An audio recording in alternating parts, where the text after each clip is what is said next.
A bit of background before we start. There's a company called Publish America.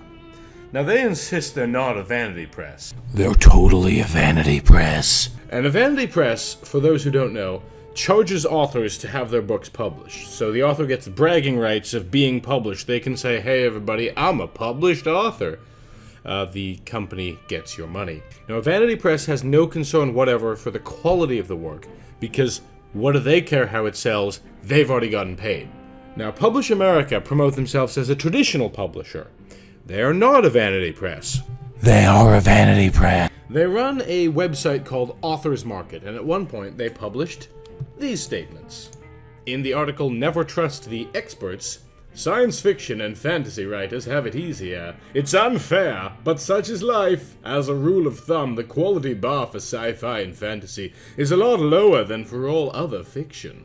Therefore, beware of published authors who are self-crowned writing experts. When they tell you what to do and not to do in getting your book published, always first ask them what genre they write. If it's sci-fi or fantasy, run.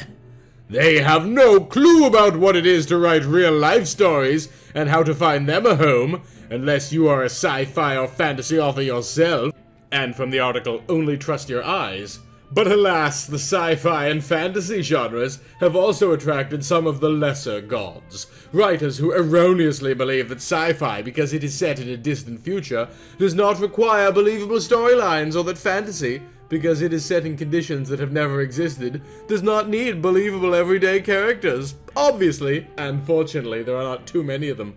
But the ones who are indeed not ashamed to be seen as literary parasites and plagiarists are usually the loudest, just like the proverbial wheel that needs the most grease.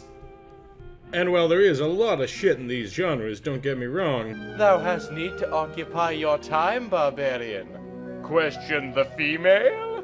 That's kind of a dick thing to say, to make that kind of generalization.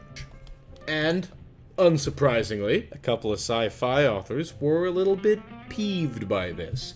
So, a group led by one James D. MacDonald began to conspire!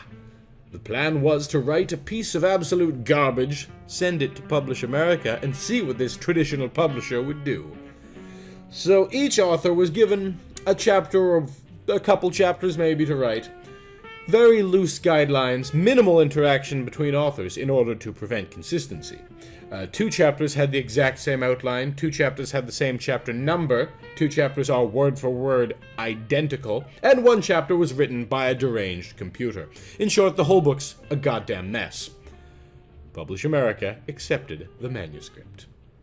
The writers then decided the best thing to do would be to unveil the hoax, and suddenly, Publish America decided that after further review, they were not going to accept it after all. So, the writers just released it online anyway.